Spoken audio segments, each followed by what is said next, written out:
Hello, and welcome to another Near Running Cast. As always, my name is Johno, and I'm joined by Joey. Right, Joey? Hello. And we are getting to the pointy end of the Oxford Regional.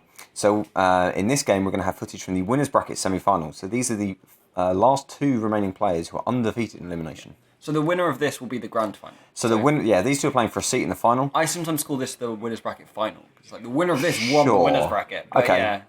So the winner of this is the grand final. So it's the last. Okay. All right. I'm weird like that. I don't know what's that's fine. Double elimination is confusing enough without that's right. So on the left, we've got Andrew from Birmingham, who's playing his RP deck.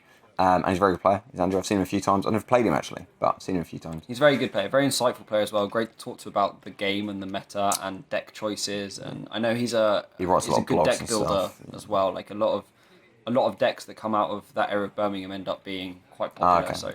He's definitely an insightful player. And on the right, we've got Sam, who's been following through the elimination, as we've seen him win, beat a couple of players. So he was the number 7 seed from the Swiss on the day, but he is playing his K deck that we did see previously in the first elimination round. So did Andrew Mulligan just you know everything? In this situation? He did, yes. He did because he only had one piece of ice turn 1, and then he drew turn 2. So yeah, he did. I'm not sure what you look for as RP. I guess you just want ice and economy, I guess, but you want a caprice or something would be pretty good. That kind of maybe a bit later on, but to begin with, you've got to shore up the 3 central servers, and preferably with ice that one can't bounce off. Yeah, like Enigma. Yeah.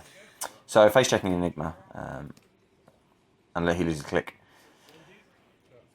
It's following Lucky Find.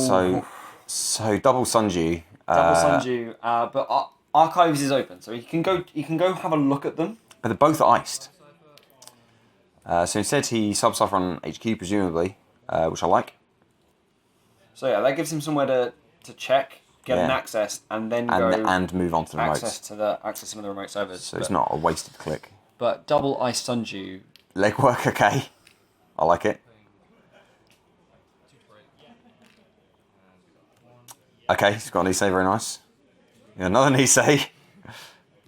And a Caprice, which you trash. Wow. So that's a good hand to legwork. Double Sunju's up, but 2 Niseis lost. So would you... Now, if you were Andrew, would you have preferred to install Advance and install Caprice? Behind, maybe there was a piece of ice already down, I believe. You need to get your economy going. Yeah. He's not super rich, so I think I understand his decision. I mean, you can't expect Cyber Cypher legwork. Like you can't. That's true. That. Yeah, you can't. I mean, yes, legwork out of shaper. I mean, it does happen actually. You assume legwork is there, but that turn the timing. Was I mean, he did mulligan, so the chance of agendas was high. Yes, that's true. He did mulligan, so presumably that's why Sam kind of decided to and he iced HQ first. Focused on HQ to start with. Yeah, I mean, he had those Niseis from the beginning, but yeah, I get it. I mean, hey, RP is the king of the grind. Like you can be 6 points down and be favourite. Because you're RP. But that being said, both of them being Niseis is not ideal. Yes, I would say that now that Sam has a 4-point lead and has taken 2 of the Niseis away, which in many ways is more important. Yeah. He can, to some extent, afford to sit back and just kind of set up, get his rig, get a really strong economy, and just start, I guess, hammering R&D, because you have to worry about Caprice there. Whereas remotes in RP are going to be typically hard. You can't snipe remotes as... Could be game. Side game for game. We're about 4 minutes in. But this video's so long, Joey. There's no way. Surely you've put black space at the end to confuse our viewers as to whether this is the game or not the game. I don't know. I didn't know there was long left. This is my first time viewing it. 2 plays 1. He did not. He did not win the side game. So it's 2 versus 1. He thought he'd won. He went for the handshake, but he thought he'd only see 1 credit in Andrew's hand. I think Andrew might have 2 future perfects in hand as well. So he really dig into. So he drew after the mulligan. After losing to the legwork, he drew up and just got agendas. Maybe that's terrible. This is not a great draw. With the exception of double Sunju, this is not a great draw for Andrew. Having said that, the Sunjus are doing work because you can not worry about economy for the rest of the game. Yeah, I mean Sam's not really showing it. Apart from he tried to face check, just go for one of them. He's not really showing any interest in. He's not showing any interest in trying to get the Sunjus. He's just sticking to HQ. We'll have to eventually. If big ice comes down and starts shoring up this, if we start seeing toll boost, Susan is a thing. Yeah. then he's going to have to trash that economy. Otherwise, he can just res that stuff. Yeah, he's going to get very rich very fast. That's for sure. And this is where RP comes into its own late game. We know he's got a mental health clinic as well, which Sam didn't trash. I mean, maybe you consider that. It kind of thins out HQ a little bit. It prevents an extra credit turn. I don't know. Yeah, but 17 plays 8 right now, I think. You want to keep the money. So this is the sort of ice that is great in RP, but right now, it's another Caprice. Seeing Caprice, that's good. So yeah, he's doing very well at hunting down the Caprices. That's the sort of ice that it's not great for the face check, but it's... So dirty laundry in R&D? You can't bounce off it, but it is just keeping porous. And we're one access away. Yeah. Because, I mean, sometimes you see 3-pointers that aren't future perfect in RP nowadays, right, yeah. Which means it could not even be a side game. He accesses, yeah, so he gets the celebrity gift. Which I don't think Andrew will use if he's got agenda. Yeah, so that's it. Now, but that's an interesting thing to see because Sam knows that he's about to draw a celebrity gift.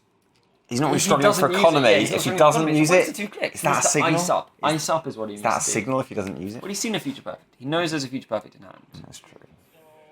So he installs, I believe that is an upgrade on the second Sunju. Yeah, a bit unclear. So presumably that new remote is a mental health clinic. And then I think ice R&D here if you can. I think to credit actually. Yeah. Really needs to start shoring up the central servers so that accesses are a little bit harder to come by. Especially with data sucking now, it's going to start building counters. R&D interface. So RDI is going to make R&D pressure really good. Just a pop. So still misses, but so you have to think. He saw 2 Jackson Howards. Yeah. So that's annoying. You'd like to kill both of them. I think there's 2 future perfects in hand. They're going to go away very quickly. And is that the Hades shard as well? So trash to Sunji. And double advances from the Sunji. Yeah, so this is the one thing you need to know about. If you haven't seen this RP deck before, it has really interesting agenda choices. Yeah, this is the new... I think this came from Andrew. This is Andrew's build. Yeah, it's got a couple of fragments in it. It's got a Hades fragment, and it's basically drops a future perfect for a Hades fragment. Hades fragment, yeah. So... And I don't think it even drops a future perfect. I think it drops 2 NAPDs for future Kronos project.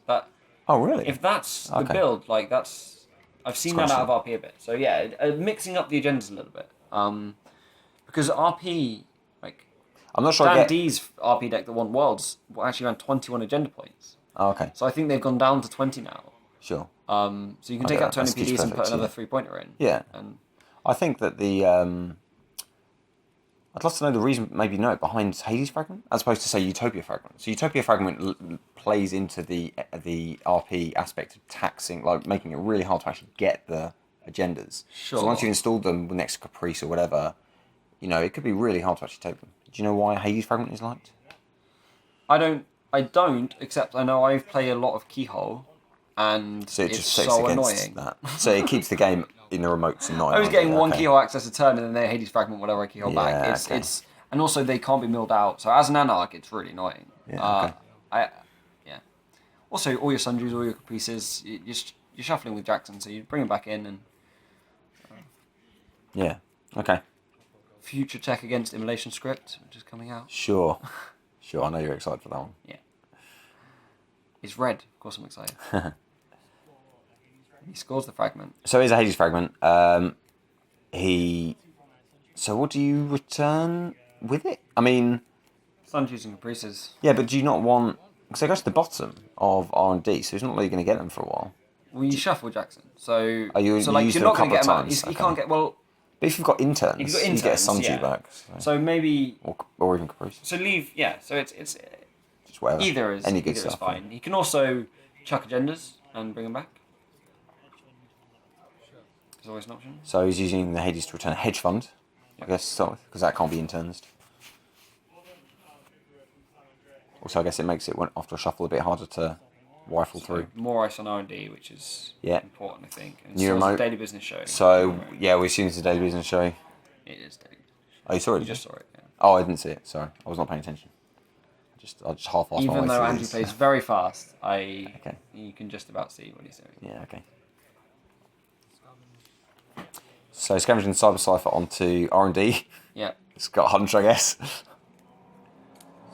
install SMC. So we've got to assume he is getting in here. So he's going to go for it. And it is indeed. Did he access an Enigma? He must have. He did access an Enigma, okay, from R&D. So he obviously knew he was drawing it. So maybe he assumed that's what had gone on R&D. Very astute, if so. The access is nothing good. He does see an interns, though. So you were correct in keeping Caprice and Sunju's in the bin. I'm not sure what the second card he accessed was because I didn't see it. And following the DBS, I never did. It went to the bottom of the deck, so I didn't see it again. But because he took the interns. Because you have to announce it, of course, which one you take with DBS, and he'd seen both. You have to announce which one you take. Sure, you don't say what top it card is. or second card. Yeah. People tend just to say which one they took card-wise, but you have to say they could have forgotten position ordering. Yeah. So it's all double advance. So this is interesting. Another 5-3 maybe. Yeah, the future perfects that we've seen already. I assume that's I assume that's a Caprice next to it. It'd be mental to be anything else, right? Next to the agenda. I mean, Andrew's going fast, but it's because he knows on the clock. Like, he's 4 points down. He's quite porous, so he has to. He has to win first. Yeah. So, having said that, there's a self mod. There's a self mod on the table and a lady. I mean, he hasn't got a load of money, but he can probably break one ice. I think Andrew's relying on Caprice to do the job. And maybe if it's so we're going to check the remote. Code gate. Cyber Cipher's not there. So it's a toll booth. So yeah. He's only got 6 credits. He's going to lose 3 now. He's got to get a code gate breaker, and he's got to win a side game. So I think that was pretty safe. Yeah. As safe as you could hope to be for Andrew there. Yeah, I think I agree.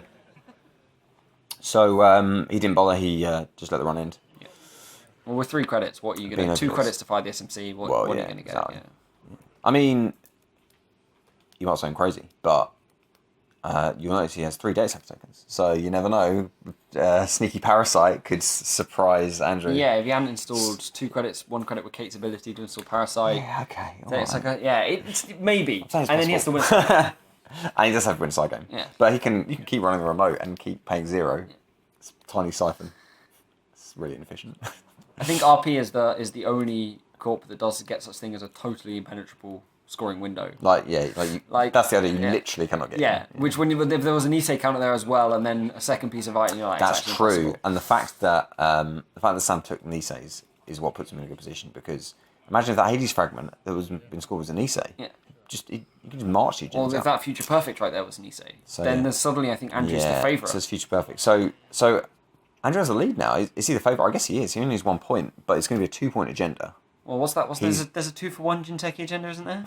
Oh yeah, he must have that. Yeah. What is I'd say there is the one that removes bad publicity. Yeah, Commentate. I doubt that's in there. No, me too. So I assume that it would be a 2-point agenda, which means it's going to have to stay in the server during a runner turn. Not just the 2-point agenda, a 4-for-2 as well.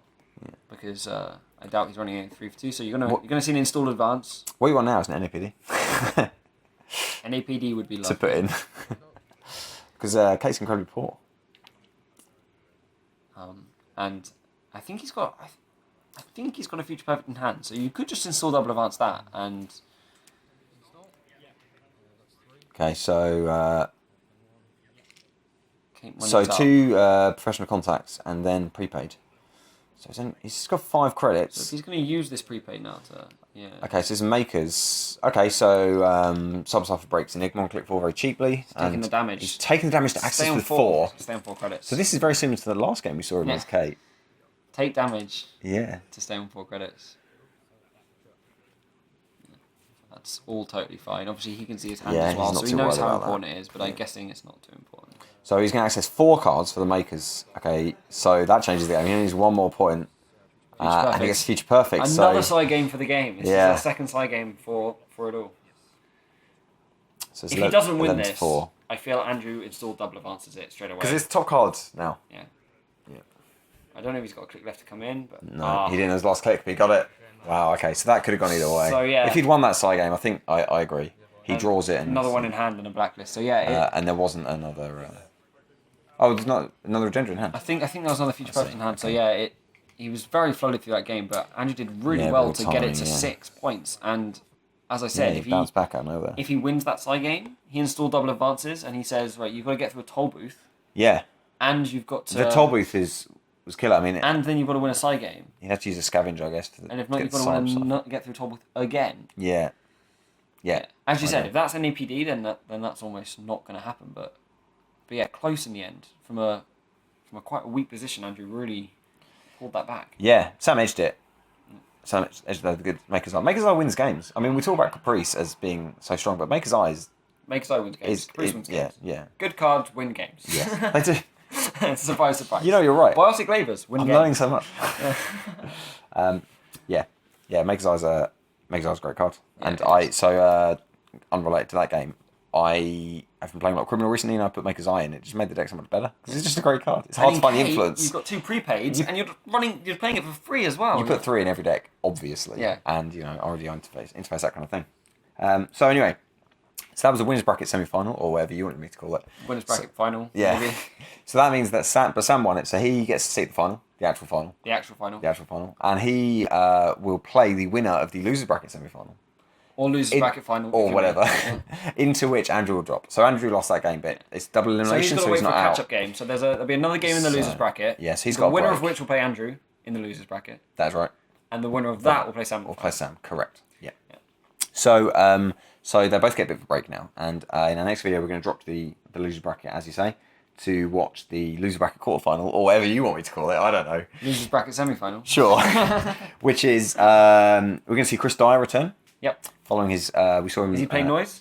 He's playing Noise. Yes. He's in forward today. Yeah. That game is actually really good for a couple of reasons. The first reason is that the amount of alt art in that deck is hilarious. It's almost like he built his deck around the alt arts that there are available, so that he could have only alt art on the table. Yes, and there are times when it's genuinely intimidating. He has way more alt art than non-alt art cards on the table. I'm so jealous. After that game, I looked how much alt art Crypsis was on eBay. I was so jealous of his alt art Crypsis. Yeah, it's all nice. Yeah.